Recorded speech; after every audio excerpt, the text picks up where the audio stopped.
ontem num colégio, alguns jovens perguntaram assim, né? As pessoas que se machucam ali na pré-adolescência, adolescência, de qualquer maneira, isso vai aumentar bastante, né, o risco de morte dessas pessoas, né? Daí eu disse uma coisa, porque o legal é tu desafiar os adolescentes, né? Eu disse que sim, que aumenta, mas lembrando que quem nunca se autoagrediu na adolescência também tem um risco maior porque viveu uma vida normalzinha demais. A normose, como a gente fala na psiquiatria, ela é um funcionamento extremamente perigoso. Quando a síndrome da boa moça ou do bom menino, né, culmina ali nos 30, 40 com, aí sim, um gesto adolescente tardio. Porque quem não viveu, até é meio clichê isso, né? Quem não viveu algo transgressor na adolescência vai viver isso depois. Mas em algum momento tu tem que testar os limites, né? Do valioso, do sagrado. Sim. É como se às vezes até tu só descobrisse assim, o valor da tua vida se tu tivesse chegado bem pertinho daquela linha vermelha, né? Perigosa. Exato. O Andrew Solomon, o psicólogo que a gente citou da outra vez, como é que é? Longe da Árvore, ele escreveu um outro livro para entender a morte autoinduzida de um amigo dele, que ele tinha muito próximo, assim, e que, como todo, né, sujeito que tenta contra a própria vida, manifestou esse desejo, manifestou sinais de alerta, mas ninguém prestou muita atenção e ele acabou cometendo. O amigo dele, não o Andrew Solomon, o Andrew Solomon está vivo.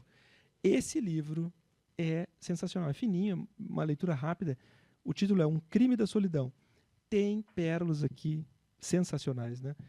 Tipo, eu rabisco nos livros para poder me ajudar nos podcasts, né, Marta? Senão... Ele diz assim, ó, a autoagressão eficaz, né, da palavra S, né, é o fracasso de 1000 chances de ajuda. E olha só, o Platão, ele cita o Platão que a depressão seria um problema filosófico para a gente tratar por meio do diálogo. Veja só, essas 1000 chances de ajuda são tentativas frustradas de diálogo. Não do diálogo banal, superficial, mas de um diálogo afetivo, verdadeiro, profundo, né? Que tu vai ver assim no histórico, todo psiquiatra teve, sabe? Algum caso assim que nem, puxa vida, aquele fulano lá eu não consegui salvar. E parando para pensar, quando a família veio, ou filhos, né? A gente fica até constrangido de conversar com essas pessoas, do tipo assim, ó, fracassei. As famílias todas dizem, não, o senhor não fracassou, ou a senhora não fracassou, isso acontece, né? Foi terrível, trágico, porque a gente sofre também junto, né? Com certeza, Quando perde. E aí, quais seriam os sinais de alerta, assim? Tem sinal de alerta? Olha, aumenta cada vez Nessas mais. tentativas, assim? Tem Aumenta. como as pessoas que estão em volta perceberem uma luzinha amarela, assim, de perigo? Porque De atenção? sempre tem um anúncio antes de um descuido com a vida. A pessoa vai se isolando, a pessoa vai diminuindo seus autocuidados de higiene, às vezes revogando esquemas de trabalho, relações amorosas. Né? Geralmente, como tu falaste do Werther, né? É depois de uma frustração amorosa muito grande. Pode ser de um amor erótico, pode ser de um amor simbólico. Né? Os soldados que cometiam, né? Tanto em guerra quanto em tempos de paz, geralmente eram soldados que sofreram alguma desconexão com aquela figura de pai projetada no general, no sargento. Interessante. É muito interessante, porque quando tu teve uma boa maternagem ou paternagem, que a gente... Né, tá engatilhado o tema desse podcast, da função paterna, né? Essa aí vai sair, né? Esse tem vários livros bem bacanas. Mas o sujeito que está desconectado de uma função materna e paterna, ele vai acabar repetindo esse desamor consigo.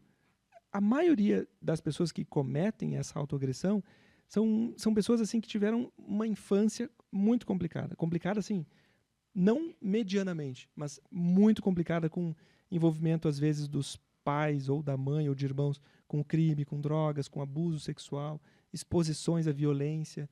Né? Por isso que a gente tenta proteger ao máximo a primeira infância, e isso repercute, né, positivamente. E esses sinais de alerta podem ser diferentes, assim, então, nos adolescentes, nos adultos e nos idosos, tem sinais que vão chamar diferente a atenção da gente. Porque eu acredito que um adolescente ele vive um mundo diferente, o mundo das redes sociais, do bullying, Sim. né? O O idoso seria o quê? Mais o isolamento dele, a falta de sociabilidade, doença, perda, Isto. luto. É. É bem difícil da gente rastrear 100%, né? Porque a pessoa pode estar dentro do hospital psiquiátrico e cometer, né, um enforcamento, ou então um corte, né?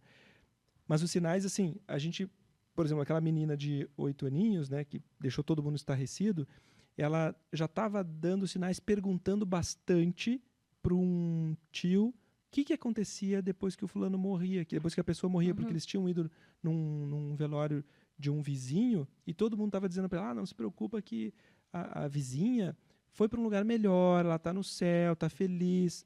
A criança se antenou, opa. Posso ir para um lugar melhor. Exato. A gente tem que tomar muito cuidado com as histórias que a gente conta para as crianças, né? Porque elas, às vezes, ficam maquinando em silêncio e a gente tem que resgatar elas dessa fantasia. Que eu vejo, assim, até no consultório, é coisa mais simples, mas, assim, elas são muito literais, né? Quando, no entendimento delas e quando elas afirmam as coisas, né?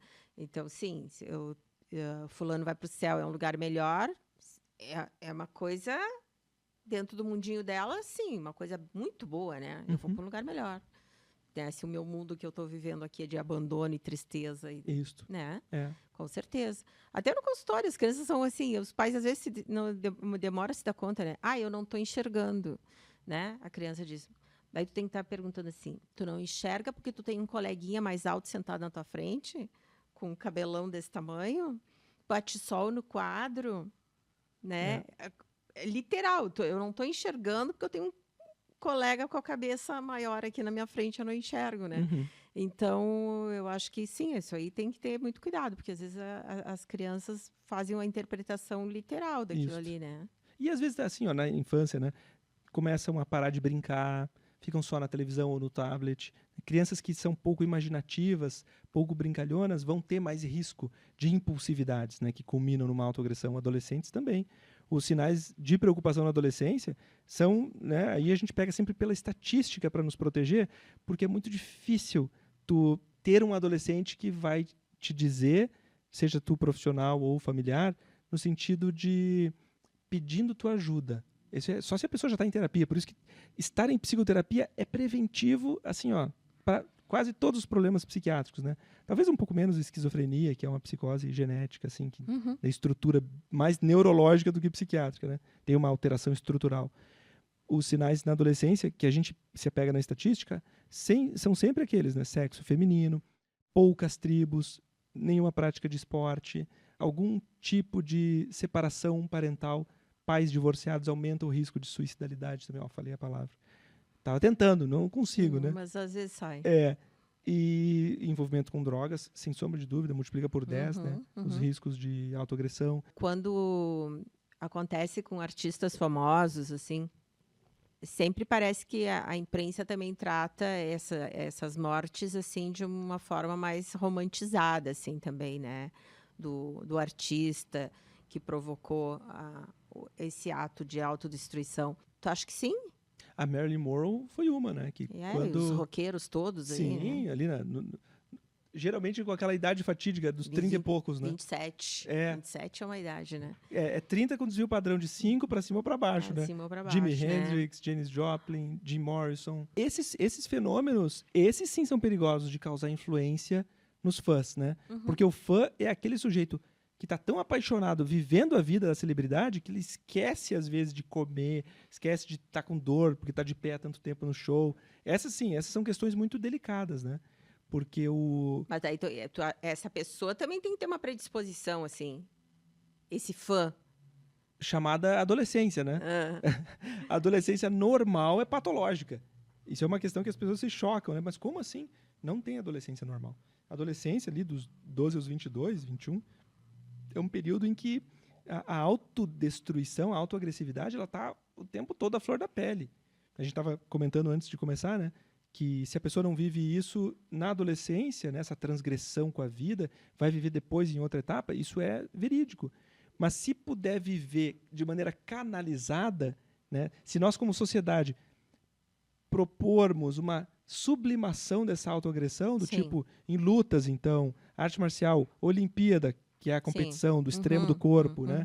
Ou então notas, ou então no teatro, né?